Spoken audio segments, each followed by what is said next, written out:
1972 kicked off with a bang as the Watergate scandal made headlines. I first learned from news reports of the Watergate break-in. Violence erupted in Europe at the Munich Olympics. And the Equal Rights Amendment passed the Senate after decades of feminist work. At the movies, Francis Ford Coppola's epic The Godfather and Bob Fosse's adaptation of Cabaret were hits with audiences and award shows alike. Deliverance and the Poseidon Adventure made audiences reconsider their next boat trip, while comedies like What's Up, Doc? And The Heartbreak Kid had people pondering the sanctity of marriage. The first wave of screwball comedy took over during the Great Depression, so it's probably not surprising that in the 1970s, screwball comedy returned when people were feeling the pinch of inflation and worrying about the future.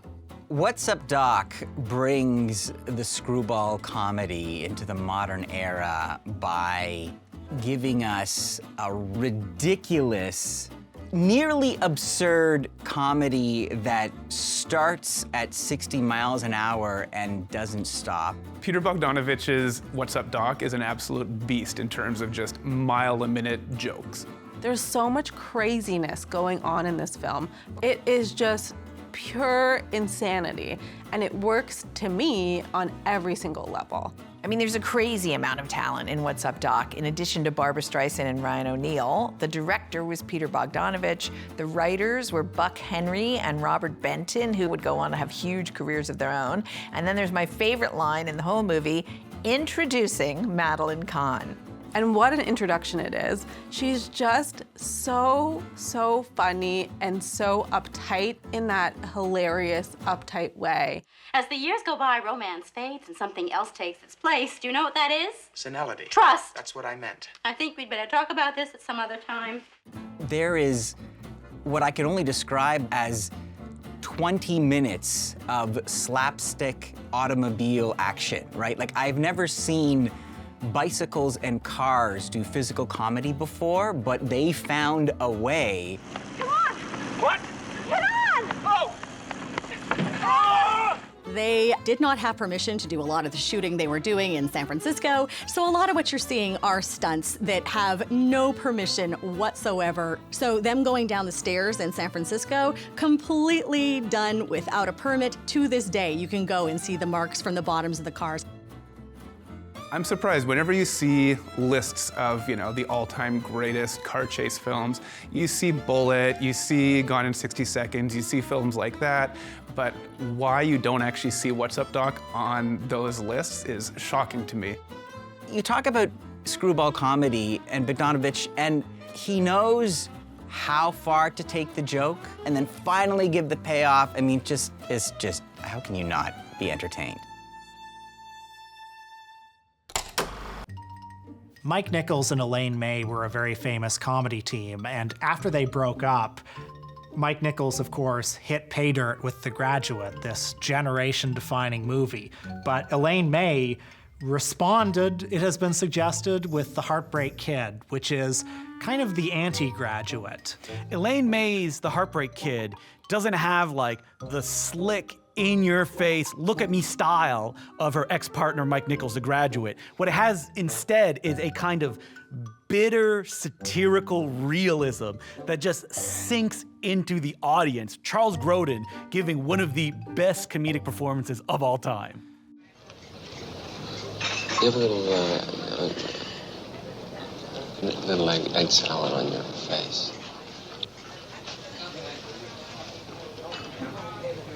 So do I? Yeah. Jeannie Berlin was Elaine May's real-life daughter, and she had never acted on film before. Watching her just kind of awkwardly maneuver through everyday things, she was such a born comedian. Jeannie Berlin is kind of the secret element to this film. There's a moment later on during the breakup scene, which it's really not funny. Like it's directed as if it's a horror movie. Isn't it better it happens now than in 10 years from now when we got 3 or 4 kids running around? Please pay attention. I don't want to have to say this a second time. Lenny, I'm going to do it on the table. Drink some water, please. I think people are starting to look at us. That breakup scene, it's so comical because I think it's something that we can all slightly relate to, hopefully not shot for shot relate to, but you can relate to the confusion, the utter devastation behind it, and the heartbreak behind it. But I bring it back to Elaine May because I find she always finds comedy in any situation. She finds the comedy in life, pretty much. The reason that the movie of The Heartbreak Kid is a masterpiece is because it's directed by Elaine May, who takes the kind of mechanical laugh line structure that Neil Simon has, which he's good at, and then she applies her directorial style to it, which is like slow motion, car crash, avert your eyes, cringe. Oh, Lenny, you're dying. Oh, Lenny, you've got something and you never told me. Oh, Lenny. I'm not dying. Who said anything about dying? I want out of the marriage. I want out of the goddamn marriage. The Heartbreak Kid is also kind of the perfect film for 1972 because it is about a character slowly realizing everything is bad. It is deeply cynical. There's kind of no way out of this kind of pain and torture and psychology. Every way you turn is bad. And I think that that really shows the difference between some worldviews like The Graduate and what it felt like in 1972.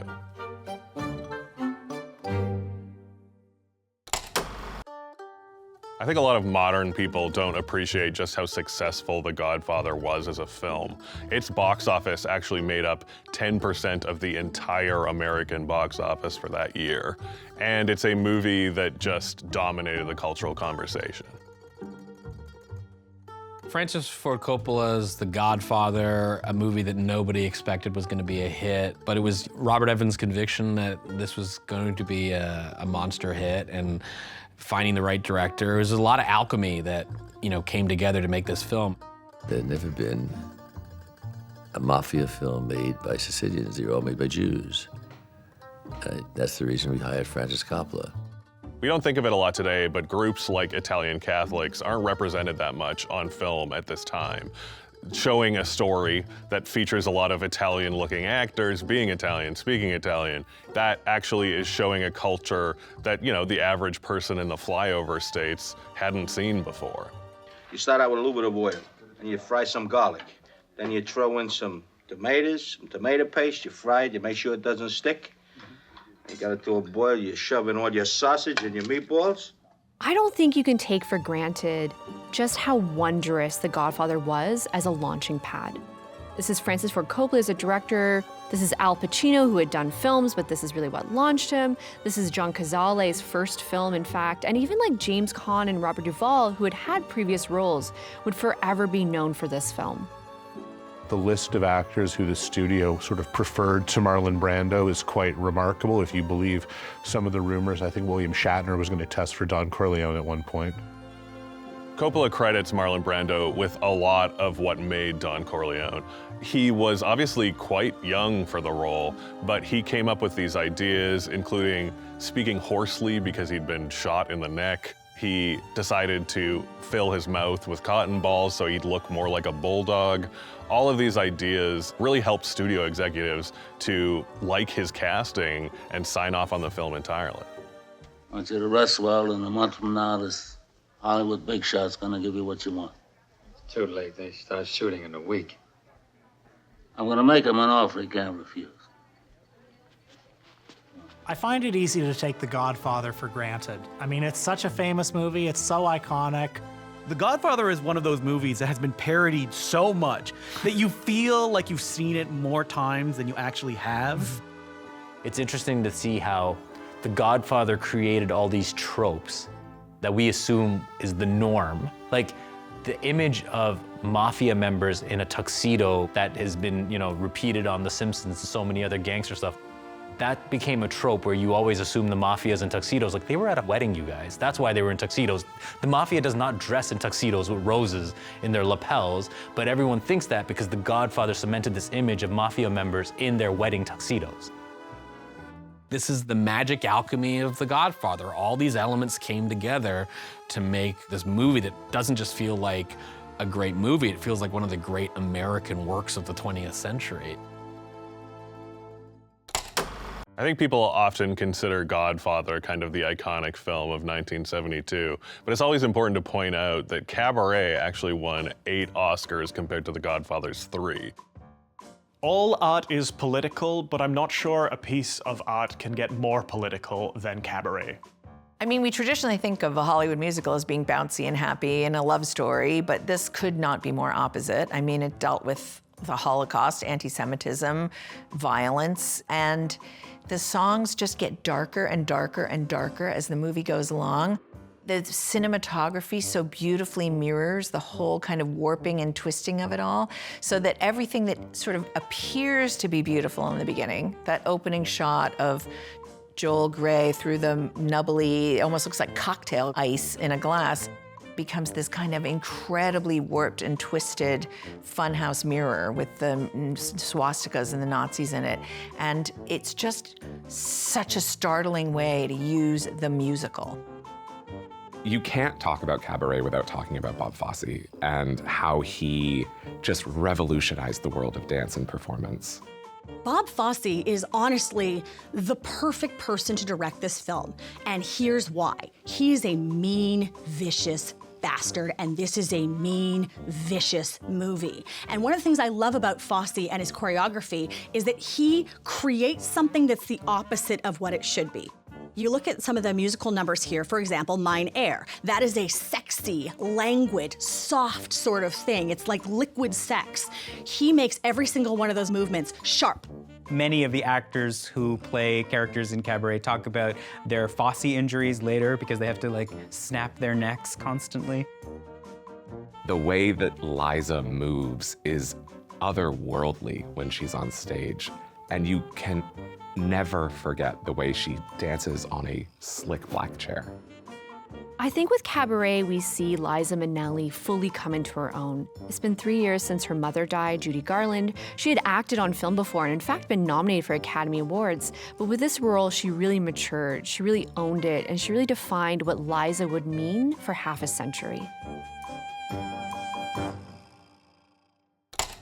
By 1972, the production code was really far in the rear view, and you were seeing movies that were pushing boundaries not only be popular with audiences, but also be Oscar nominated and even award-winning. Deliverance is a great example of a prestige horror film that performed just as well at the box office as it did for audiences. For 90% of the movie, this is men trying to get down a river, get down the rapids to get back home. But what people really remember this movie for is the sexual assault that happens maybe about 2/5 of the way into the movie. Deliverance has one thing that everyone remembers it for, which is the squeal like a pig thing, and maybe the dueling banjo scene. But what those scenes leave out is everything about the movie. The tone, the style, the incredible sense of dread that settles around these characters as they realize they're in way, way over their heads and things are not getting any better. I mean, it's a great survival story that was sold as, what was it? This is the weekend they didn't play golf, which tells you everything about the characters. I think an important thing to understand the popularity of Deliverance is to know that the idea of a midlife crisis was fairly new. It came around in about 1965. Obviously, people had lived different lives around the world wars, but here you are seeing a generation of men who are able to age, who are struggling to find meaning in life after 40. The real star of Deliverance is John Boorman's unflinching direction. There are no short, quick scenes, but instead these long, extended sequences of ratcheting tension. The audience is right there with those characters, just suffering through this nightmare. These are guys going out into the wilderness and being all of a sudden taken by surprise and having to show their manliness in this stretch of the wilderness. I think there is an aspect of this speaking to kind of anxiety over Vietnam and America's inability to kind of prove itself. You also have, in the final moment, an ending that wasn't expected to be as influential as it was, but this final dreamlike image of a hand surfacing out of the water, which is meant to symbolize the guilt of Voight's character. That ended up having a huge influence on everything from Brian De Palma and Carrie, and then on forward to Friday the 13th, and pretty much any movie that sort of features a last gasp, reaching hand sort of jump scare. That wasn't the intention in Deliverance, but it's sort of part of that movie's visual legacy, I guess. Throughout the 1960s, you saw the dissolution of the production code, and specifically the idea that it strictly forbade homosexuality on film slowly falling apart. You were seeing more and more gay characters on screen, but by the 1970s, more importantly, you were also seeing more and more openly queer people making movies. If John Waters didn't exist, we'd have to invent the guy. He's the most charming, transgressive artist that you could imagine the American cinema producing in the early 70s. Even as a child, I was always obsessed by film. I think the first film I saw was Cinderella and then The Wizard of Oz, but I only really liked the evil characters in them. That was the one I was really obsessed by. And one of the reasons that he's so charming is because he saved the charm for his interviews, and the movies are really tough to take. Pink Flamingos is sort of John Waters' essay film on filth. And what is the difference between evil and filth? This film does nothing to make you like it. It is a movie that is meant to just bring up distaste and vitriol in your body as you watch someone delight in everything you've been told you shouldn't like. The beauty of what John Waters does here is he makes you laugh as he disgusts you. I had this woman one time in Los Angeles that said, "Mr. Waters, we have carpets on the floor." And I didn't know what she meant by that. And then I realized that she meant somebody might vomit, you know, and I told her that if someone vomited, that would be like a standing ovation, and she got very upset. John Waters makes such a bold statement, which is, you think that queer people are filthy? Let me give you filthy. Let me give you filthy on a silver platter. One of the things that fascinates me about it actually is how straight it often is. Crackers, I'm ready. Go, Mama, I'm late for my date. Oh, but honey, how will you ever get back out here from downtown? Oh, it's probably been mine, it ain't hard. It never acknowledges, for example, that Divine is a drag queen. It just sort of plays her as a weird, straight woman who's really gross. It is tough to take, but it's an essential movie. You sort of can't imagine 70s cinematic counterculture without it. In 2021, the Library of Congress added Pink Flamingos to their list of culturally, aesthetically, and historically significant films. It means it'll be forever preserved. Now it's on a list alongside Casablanca and The Wizard of Oz. 1972 has Fassbinder's Bitter Tears of Petra von Kant, adapted from his stage play. It is one of the most claustrophobic movies you will ever watch. It's all set in ostensibly a wealthy fashion designer's small little apartment that is completely dominated by this painting by Poussin of Midas begging Bacchus to take away his gift. If you know me, you know I love a moody lesbian period piece where one of the primary characters has no spoken lines. And this movie delivers. Fassbender is this incredibly prolific creative. He has sort of a stock company and a group of collaborators. And this is one of the movies that people point to as one of his masterworks. It's about a successful fashion designer approaching middle age who, after a divorce, sours on men. Being told entirely in one room, the filmmaking has to kind of guide us through the emotional arcs of the characters in really subtle but really effective ways. Petra von Kant started as a play, didn't do very well, didn't really connect with its audience, and I think that it is a story that really benefited from the film medium, especially the ability for the camera to move around and focus on what it wants to. What keeps it visually interesting is the way that Fassbinder frames everyone, and the framing completely has to do with who is in power at the time in the scene. So it's the relative power dynamics between the characters, and in any given moment you can see people in profile staggered behind each other and then in front of this really lush mural that foreshadows the decadence and the excess of all the relationships that we're seeing. By this point, Fassbinder was very famous in Germany, but Petra von Kant would do really well in North America on the art house circuit, and it sort of made Fassbinder this very notorious enfant terrible celebrity. Despite Frenzy coming very late in Hitchcock's career, it is a really quintessentially Hitchcock film. There's more explicit violence and nudity in this film, but structurally, classic Hitchcock. While Hitchcock is now old and his type of Hollywood movie making is almost out the door, and we have these new young filmmakers amping up the violence, we have an old man who gets to make one last great film. I think Frenzy also has a very interesting modern sensibility which connects to a lot of British drama at the time. While it is still a Hitchcock movie and stylish, I think that the way that everyone is acting and that you're seeing fairly normal characters here really suit British filmmaking at the time. What is it? It's a woman! Frenzy is aggressively ugly, and that's really unusual, because if you think about Hitchcock, this is a man who had very elegant films, starring Grace Kelly, starring Kim Novak.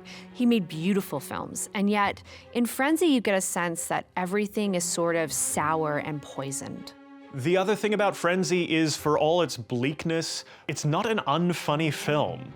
There's plenty of black humor throughout, especially with the police constable's wife and her idea of cooking. A certain amount of the press reviews, while commenting on the comedy of those scenes, have also commented on the violence of the first killing in particular, the overt violence, and suggested that perhaps you needn't have been quite as explicit as you were. Why not? What is worth doing well.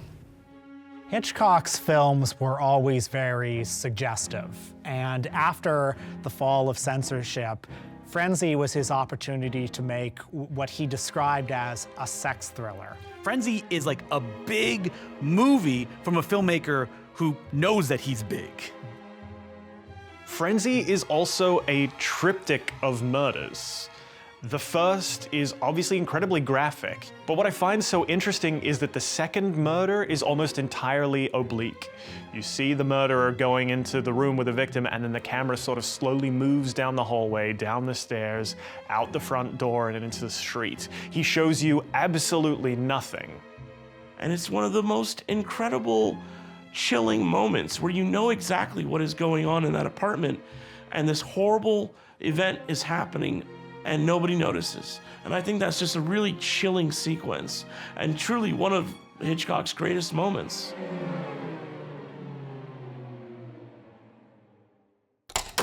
By 1972, most of the kind of big epic spectacle films had died. You didn't have historical epics really anymore, you didn't have big musicals, but one thing you did still have, which would only grow and grow, is disaster movies.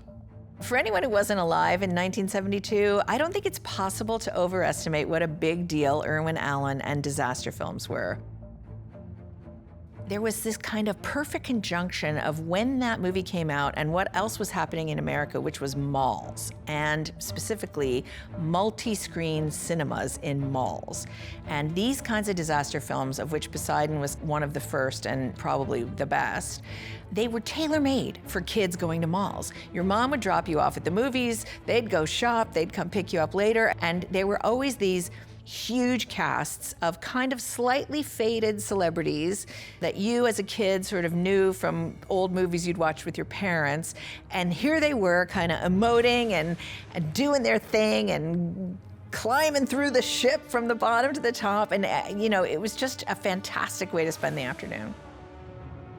Easy Rider had messed things up so badly for the studios, they did not know who stars were anymore. So when you're watching these big ensemble pieces, they're mashing together these like old school Hollywood people with these new school people, which is how you end up with a movie that has Shelley Winters and Gene Hackman and Carol Lindley all together in one big thing. And it's like this generational star system that of course it's going to get a bunch of money because you have multiple generations that are attracted by these names. This film was a box office success, it was an Oscar success, it was a visual success. The visual effects in the Poseidon Adventure are really spectacular. They're better than most things today. The Poseidon Adventure really demonstrates that practical effects will always remain king. In the scene where they're having dinner and the ship capsizes, it all looks so real because it is real. They are actively turning the entire set upside down on hydraulics.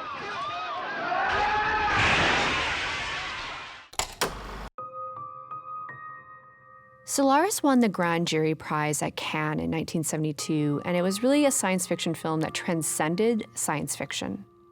When you think of a movie like 2001: Space Odyssey, I think that that movie is looking at the technological side of science fiction. When you compare it to something like Solaris, Solaris is the ultimate science fiction because it gets to the heart of what that genre can achieve. That genre is meant to constantly put a mirror up against whatever's going on in the story and then just say to us as an audience, think about how that relates to our everyday world, how that relates to how our society functions right now, and the questions that we might have. This film really takes you on a ride. At its core, it is a stunning contemplation on isolation, on trauma, on growth, and on hope. It's stark, blank, empty, sad, but what it represents to me is the incredible expense that the Soviet Union pumped into this movie. Mosfilm, which was the official Soviet studio, wanted a 2001. 2001 was a massive success. They wanted to make one, and they had talented people, and they gave it to Andrei Tarkovsky, and he delivered a 3-hour epic about regret, which is so Russian. Solaris was much less a phenomenon in North America than it was in Europe. It actually was only released in North America in 1976 in a dubbed version with about 30 minutes cut out, which I can only imagine was so much more confusing. So it actually took till the 1990s for a proper subtitled full version of Solaris to come out in North America. You're gonna come to a Russian film that is really slow and really weird, and you may be frustrated with what you're encountering, but give it time, have patience with the film, and be open to Tarkovsky's cinema. There's a moment in the film where a character says, "We have no need for other worlds, we need mirrors." Мы не знаем, что делать с иными мирами. Нам не нужно других миров. Нужно зеркало. And I think that's such an amazing, both expression of what the movie's about, but also what science fiction is for. Solaris is a story where a character travels across the galaxy and starts to encounter his own life back to him. And I think that's what all science fiction does, right? We're going to take all that baggage with us when we go, if we don't sort it out before we go. And that's what I kind of love about the idea of Solaris being this weird mirror world whose surface is just projecting ourselves back at us. It definitely rewards viewers on second and third rewatches, but I think ultimately it's a film that's meant to be felt and not really intellectualized.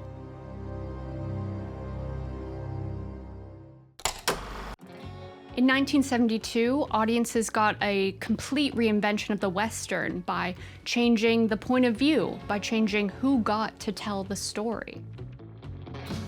Buck and the Preacher is lumped with a lot of the 70s revisionist Westerns, but I think it's very important to note that their revisionism here is really corrective. A lot of Americans just didn't understand at the time that a third of the people who pioneered in the West were slaves, and even by the end of the 19th century, about 25% of cowboys were black. It is revisionist, but it's also a source of pride. And to see people on screen that look like you know, be heroes, not heroes with superpowers, but real heroes in something that was pushed aside as though it didn't exist. Now we're seeing a version that is fictitious in characters, but actually did happen. And as Sidney Poitier liked to say about this film, the West wasn't won without us. This is a film about apparently freed slaves that can't actually experience freedom. They're not able to relocate. And this is very much what was happening in the civil rights movement when you had black communities trying to move into the suburbs. You people from Louisiana, ain't you? Well, there's plenty of good work for you back there. Chopping cotton, cutting cane. Good jobs with people who know you. You was born there. You was raised there. You don't belong out here. Sidney Poitier and Harry Belafonte, as producers, really saw the film Buck and the Preacher as a chance to reach children with a civil rights message. Westerns were kind of the classic kid genre, and here they could present a black hero in that genre and tell history, tell a real story related to black history that kids could enjoy. They don't give us nothing. Not no 40 acres and no mule. And not freedom, neither. It's like a poison soaked into the ground. There is a pride that comes with looking at Harry Belafonte and Ruby Dee and Sidney Poitier high in the saddle, riding out into the West. It's beautiful.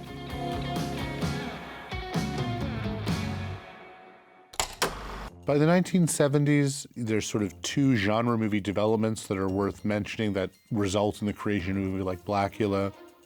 One is that the vampire genre is strong. Then you also have an increasing awareness among both studio and independent producers in America that there's a huge black audience that's looking to see different kinds of representation, not just upstanding heroic figures like Sidney Poitier. So Blackula sort of stages a meeting, let's say, between the horror genre and the sort of emergent blaxploitation genre. A year after Shaft, you really saw studios realize that black audiences mattered and it equaled huge box office. The title is kind of funny, but it also was off-putting to me because it seemed to mock both blackness and Dracula. And so for the longest time, people were recommending, watch Blackula, you'll really enjoy it. And I'm thinking, absolutely not. You know, black vampire, what have you, was right there, but they chose Blackula. But in the context of the film, it actually makes sense. And Blackula is a flawed horror film, but an absolutely credible blaxploitation film. 1972's Blackula really comes across as campy, but underneath all that are some pretty interesting themes on everything from colonialism and slavery to generational loss and how to reclaim that, essentially. This is a lot that Blackula asks of its audience, but it's a pretty interesting film. It's a story about an African prince named Mawalde who goes to visit Dracula. They have a very interesting conversation about the slave trade, and then Mawalde is turned into Blackula, thereby becoming a slave to his thirst for blood himself. William Marshall as Prince Mawalde was so incredible. He really brought a lot of dignity to that role, and I think that Prince Mawalde also brings out a lot of black history. Slavery has merit, I believe. Merit? You find merit in barbarity? Barbarous from the standpoint of a slave, perhaps. I think that William Marshall, who plays Blackula, should be spoken about in the same way as some of the other great monster, scary horror men. Vincent Price and Bela Lugosi and Lon Chaney, he should be spoken about in that same breath. Despite the kind of silliness of the name and some of the other trappings of trying to put together this horror and blaxploitation, I think Blackula really works as a time capsule. I think looking at the films of 1972, you see filmmakers getting away with things that they were never able to prior. It was an era where we really saw Hollywood pushing boundaries for the first time. 1972 is really one of those magical years where popular film, critically acclaimed film, and films that we remember through history all kind of came together. These films were important to everyone and really stick in the consciousness.